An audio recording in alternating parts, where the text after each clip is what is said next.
Recording an Airsoft game day with only one camera on your head makes it nearly impossible to see when you hit distant opponent players. This is why scope cameras with fixed zoom have become some kind of standard equipment for ambitious Airsoft movie makers by now.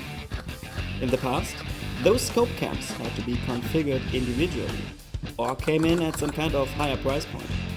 However, this recently changed with the market debut of the RunCam ScopeCam SE, which you can pick up for less than $100.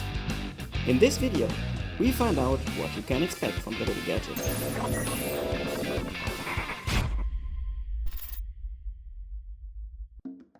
Here it is! RunCam did it again and sent me one of their latest products, the ScopeCam SE, in the 25mm lens version, which is suitable for most assault rifle distances. You can also get this with a 40mm lens for larger magnification, for example when playing with a sniper replica. You may ask, why do we need another scope camera, as there are already a few interesting models available on the market? Well, in my eyes, there are 3 reasons for this camera, but I will come back to this later. Let's see what's inside this fancy storage box the camera came in. We have our USB-C charging and data cable, a wired USB-C remote control, a brief user manual, and an Allen key for attaching the Picatinny mount. The mount actually is a 30mm bracket, which you may know from your own personal LPVOs or sniper scopes. Okay, let's think again. What makes the ScopeCam SE so special on the market? First, there is the very low price point of only $99. As far as I can tell, you can find no scope camera on the market to buy for less money at the moment. So it can be an interesting option, especially for beginner Airsoft movie makers. Second, you have this unique tubular form factor, which looks similar to a flashlight to me and gives you many different mounting options, while not being a lot larger than the older ScopeCam 2. The one shown here is the 40mm lens version. Third, there is the Flashback feature, which helps you saving SD card memory and time during post-production. Altogether with the 1920 x 1080 pixel resolution at 60 FPS. There's in fact no camera available that combines all those options. The camera's complexity is reduced to the basics. There are only 2 buttons, one on the top and one on the rear side, which even share the same functionalities. On the rear end, you also find the USB plug for charging and the remote cable. When unscrewing the protective ring, you can remove the end cap and get access to the battery and SD card compartment. The ScopeCam SE can handle micro SD cards up to a capacity of 512 GB, which is quite impressive considering the 1080p resolution. You probably will never run out of memory on this one. The battery RunCam has chosen for the ScopeCam SE follows the well-known 18650 standard, with a capacity of 2000 mAh. The company promises a recording time of at least 200 minutes, which should be just fine, especially when considering the Flashback feature. To me, all those features actually sound quite promising. So, let's find out how the camera works. As mentioned before, the 2 buttons on the ScopeCam SE are doing the exactly same thing. Keep one of them pressed and the camera will turn on. A constant red LED will turn on to signalize the camera is in standby mode and ready for action. What happens next depends on the camera's settings. In this case, the flashback feature is turned off. This means the camera will record from the point you press the button once, and it will stop recording when you press it a second time. The LED starts flashing to signalize it is recording.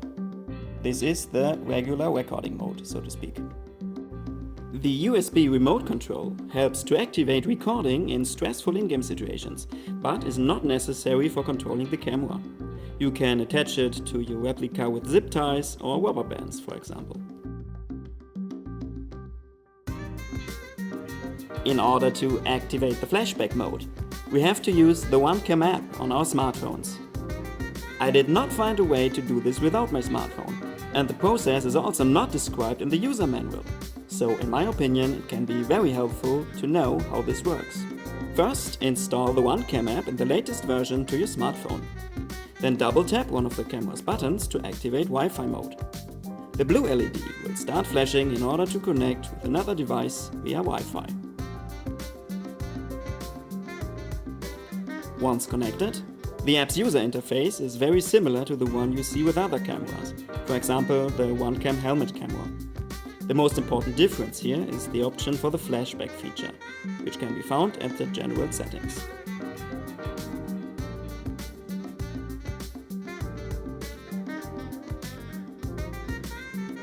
All you have to do now is to disconnect Wi-Fi again by pressing one of the camera's buttons twice, and then restart the device. The restart seems to be quite important, as I experienced some issues before when just keeping on going after turning Flashback mode on without restarting. In Flashback mode, the ScopeCam SE records its surroundings all the time, but does not save the files to your SD card. Only if you press the record button, it will keep your footage. To be specific, it saves the 15 seconds before you press the button and the 14 seconds after this event. The result will always be a clip of 29 seconds of length, only showing the highlights of your game day. No dirty ground, no blurry trees or sky above you. Got it so far? Okay, let's throw the cam on the MK18 and test its features outside in some shooting.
Hit.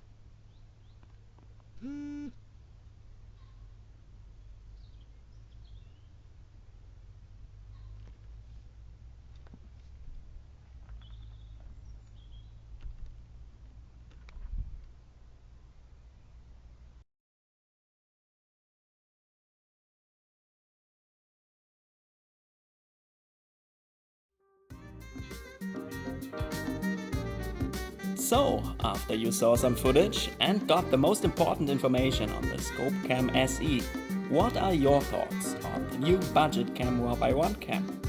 I'm looking forward to read your comments down below.